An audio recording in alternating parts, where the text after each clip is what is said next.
Commander Legends Battle for Baldur's Gate, Double Masters 2022. With all these new cards dropping, a lot of values in cards are about to change. So this is another episode of Cards to Watch.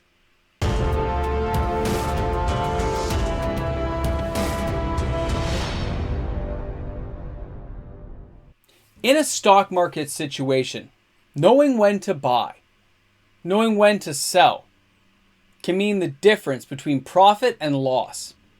It's no different in Magic the Gathering. Welcome back, everyone.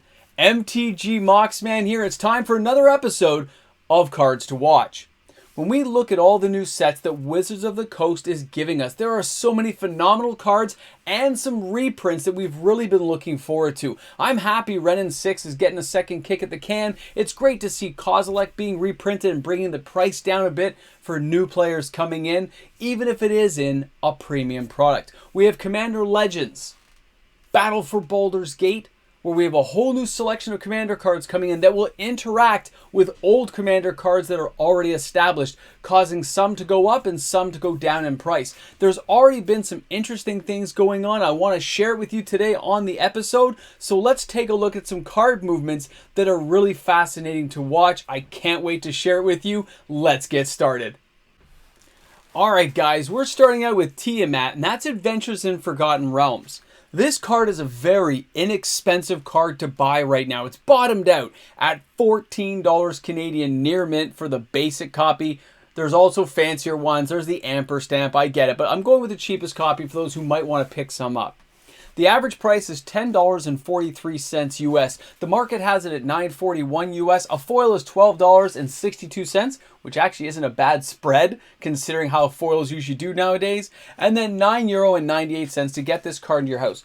I remember this thing dropping and being a $30, $40 card. It pays to wait when you're in the world of Magic the Gathering. Just write down the cards you want, keep a list, and check in over time as things come down. This card bottomed out back in September of 2021. It stayed really low.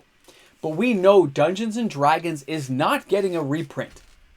In fact, it's already out of print. So whatever's in the stores right now is where it's at. There won't be any more produced. There's probably a few pallets here or there, who knows. But as this drains from the market, we are unlikely to see it get reprinted anytime soon. And the fact that when this comes into play, if it hits the battlefield, you get to get a whole bunch of other Dragon cards out. You can't underestimate this card being used in Commander or other formats and fun formats as just a lark to have a good time with. It's cheap to get out. Yeah, sure, it's one of every mana, but this can be your Commander, lending a whole slew of new cards you can put in the Dragon sphere, as well as just utility cards that can be truly phenomenal. I love this card. So when I see it this cheap, and I see a few people starting to pick up new copies, and locally it's sold out, this is definitely a card I want to tell people about. I've mentioned it a couple of times, but now that it's actually officially out of print and stuff, we know it's all done. About a year from now, when the market's finally starting to dry up, this is going to start creeping up in my opinion. So it's a card I want people to be aware of. Let's go ahead and take a look at our next card today, and that is going to be Boseiju, who endures. You know, the guy, the Kamigawa land from like Neon Dynasty. A very good land. With a card like this, people have bought thousands of copies over the last couple of months when this set got released. They're not really being drained back into the market. And the money moves on, which means we're already moving on to new products. New things are catching our eyes, and we're looking past Kamigawa now. We're already starting to look past New Capenna. So when you see that, if you have one of these, I do recommend holding on to it. I think you're going to see an increase in value. There's still a solid sales figure going on, but if nobody else starts putting them into the market and everyone's buying and selling at the exact same level, eventually the supply starts to dwindle because nothing else is being opened. And that means the marketplace has to adjust their prices and do an uptrend in the price. So the longer you hold in the next 24 months on this card, I think you'll start seeing rewards on it. And if you're a person who only has one or two and just wants to hold on to them, I think you're making the right decision with this card. And if you don't have any, you might want to get some. All right, our next card is Cabal Stronghold, Dominaria. Now, a lot of movement started to happen in Commander with the release now of Commander Legends, Battle for Baldur's Gate, more spoilers are hitting and more people are talking about some of the cards from this set. The sales figures on these are always kind of solid. I mean, I can see it happening. It's not a super high-end card, but Dominaria was underprinted. And this card is unlikely to come back anytime soon because it isn't one of those super high-priced cards yet. But as I see more sales happening in this card, and more of them starting to disappear from the market, you might see those adjustments happening in the price, which means it will be desired for a reprint, but Wizards probably hasn't put on their kettle of fish to put out there, which means you'll be waiting quite a while. Their reprint is not happening fast enough, okay? Wizards is falling behind, in my opinion, on the reprints, which means cards like this are going to be even further behind down the line. So it's a card to keep an eye on. It probably will reach above the $10 mark in the next 24 months. It's a fun card if you don't have one. I can see why people are picking it up. Our next card is Maze's End, and we know, again, Battle for Baldur's Gate released a card which is Baldur's Gate. I didn't put that card on the list yet, but when I'm seeing this one here, I'm seeing the sales figures. It got sold out at multiple stores. TCG players had massive listings. This card is spiking up, and isn't it funny? It's from Dragon's Maze, one of like the most hated sets in a long time. That's right. An OG original can only be found in Dragon's Maze. I love it. All right, it's 10 bucks Canadian, but it's sold out. The market price is $9.22, and you can still find this on TCG Player near mint copies. The market is $7.48 US. A foil, $36.90. See how respectable even an old school foil like this? That's right, I said old school for this card because Dragon's Maze is still a long time ago. 8-9 years ago, still a long time. And then we've got €3.74 to get this card into your house. Think about it.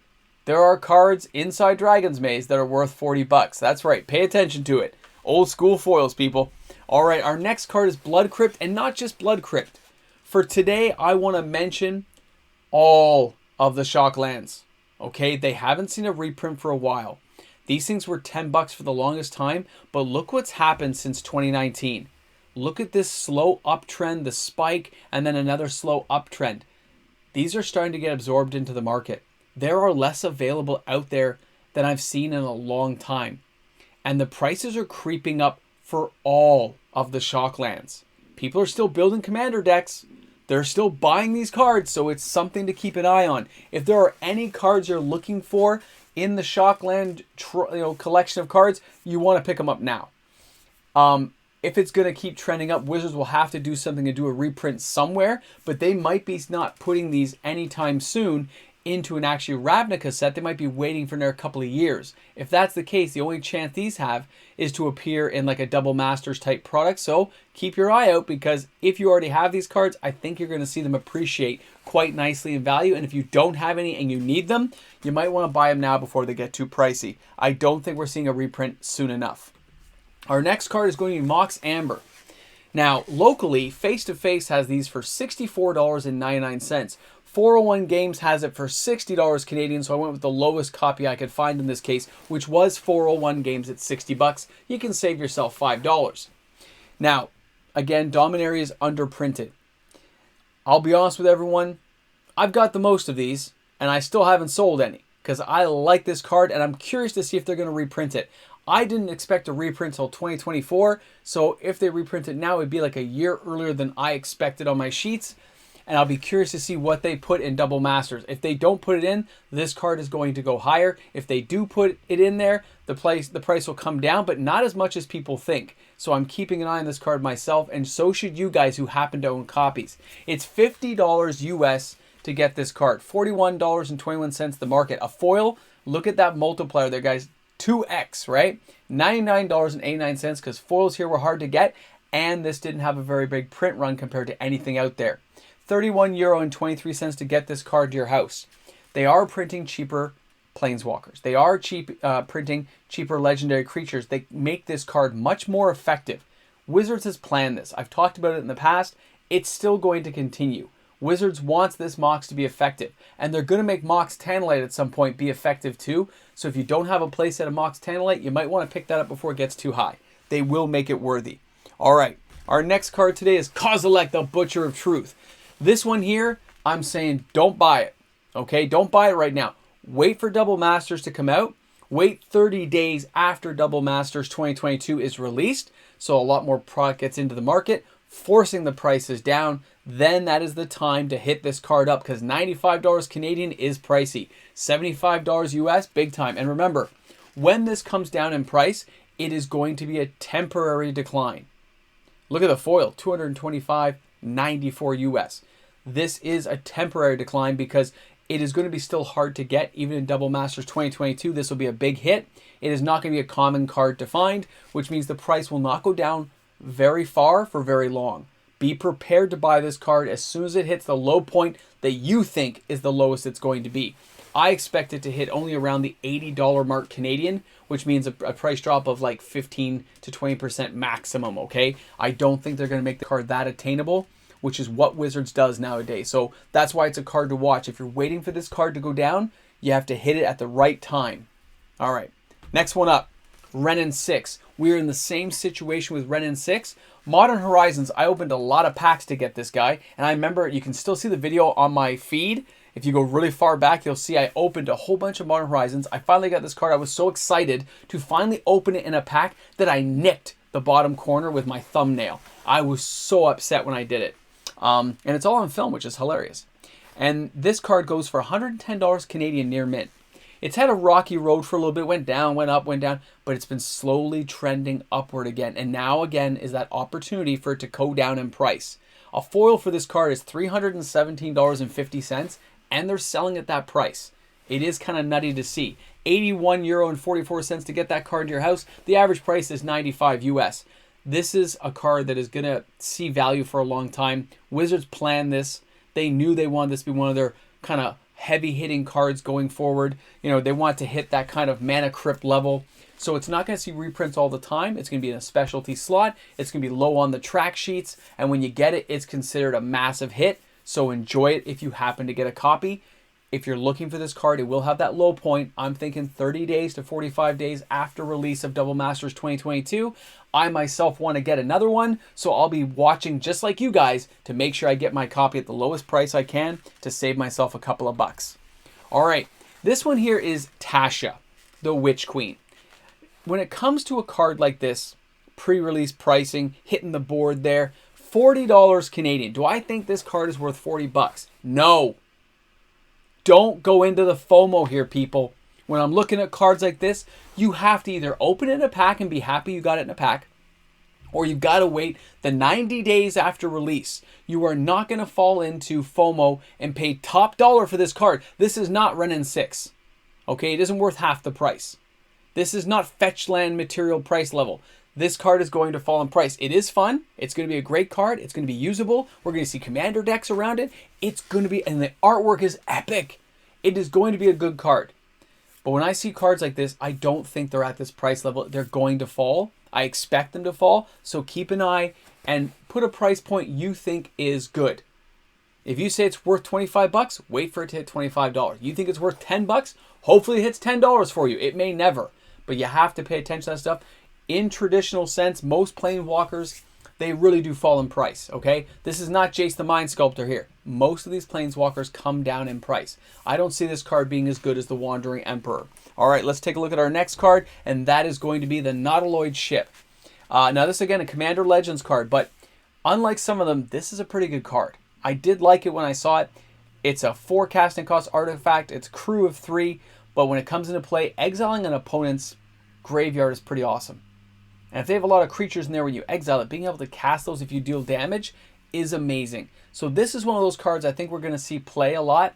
I've already had a few people in stores reach out to me asking if I think it's going to be a popular card. I think it's going to see some play. But most vehicles are not massively built around. But I think it's going to be a fun card for people to cheat out there, have some fun with, and just enjoy. So I don't think it's going to hang at the $38 mark. I don't think it's going to hang at that $24. I think it's going to fall lower than that. And I think we can wait for this card to hit that price point where players actually want to buy it and hold on to it. And you're looking, again, 30 to 90 days out. Now, our last card today, this is going to be Elminster. Now, I love the artwork. We talked about this the other day on the video. When I look at this card and see $30 Canadian for a near mint copy, a low price of $24.99 US with an average of $24.99. This card hasn't really found its home yet because these cards haven't actually been printed and put into stores yet. Players will decide how useful these are. Elminster is going to be a fun card. I personally don't find him as well-rounded as I would have liked, but I can appreciate what he does. And in Commander, as people have pointed out on my channel, and thank you for it, guys, he is going to be a good card. He's going to see a lot of fun. And I'm still going to build him probably into my white-blue Commander deck, along with Teferi, who slows the sunset, and some of the other cards out there, because he's still going to be a blast to play with. And he is Elminster from Dungeons & Dragons. Don't get into the FOMO, though. Wait to see what happens. Look at the builds that some people do. Again, if you crack it in a pack, that's awesome. But you're not going to want to be paying top dollar if this guy's going to tumble down to 10 bucks and you lose 70% of your value. And that's what happens with a lot of cards in these sets. They get out there, FOMO sets in, people buy pre-release pricing, and you lose a lot of your value. It's okay to wait. Not everyone's going to. I just like to warn against it. I generally never buy cards flat out. I usually open them in a pack because I'm cracking for fun and I get lucky. Or I wait, put them on a spreadsheet, and come back to them later on to see how they worked out. Some do go a little bit higher. But a lot of times it's around the price point I expected. The only one I wish is like Ragavan had fallen down further so I could have gotten one. I didn't want to pay $100. I still don't want to pay $100 to get him. So I hopefully will crack him one day in a pack. So I hope everyone enjoyed the video today. I hope you found it informative. Thanks a lot for tuning in. I'm looking forward to seeing everyone's comments in the comment section, how you feel about the cards and what we're going to see for these prices. Are you going to jump in and try to buy something and save yourself some money? I hope you are. If there's cards there I think will go higher, I hope you hold on and make a few extra bucks when you do decide to trade stuff in. Thanks a lot for tuning in. This is MTG Moxman on Cards to Watch. Hey guys, a big shout out to all the fantastic patrons who support my channel each and every day. Patrons make the world go round. There's no other way of saying it. Patrons are awesome. Thanks again, everyone. Hey, here we are at the end of the video, guys. Thanks for hanging out with me today. That was pretty awesome. A lot of good cards out there. A lot of fun stuff going on. I just can't get enough, man. Love my reserve list stuff. Love my non-reserve list stuff, especially as I start to build into Commander. So many fascinating cards. Now, let's get to the seriousness here. We're going to put an Akram Warrior with the teeth, and that is going to go in the 10K box, because that's what happens when we get to that 10K box. We're coming down, man. 470 subs until we get to the rules of the 10K party, and then from there, we're only 1,000 away to getting to 10,000 subs, and all the people out there, including yourselves, have helped me get there. I can't tell you how appreciative I am of you guys allowing me the opportunity to do this stuff. It's awesome. So thank you, everyone. I know most people don't watch this far in the video, but you guys are the ones. I know you are. At the end today in the video, you're looking for that comment section. What should we put today? Something awesome. Oh, nachos and cheese, of course. Gonna treat myself. Guys, thanks a lot for hanging out with me, man. You guys are awesome. I'll see you guys soon. Oh, and if you're here, this is Friday. I'm actually kind of around this weekend, so you could see a Friday night live stream and maybe even a breakfast stream on Saturday. We'll see if my time allows for it. I'm so excited. I'll see you guys soon.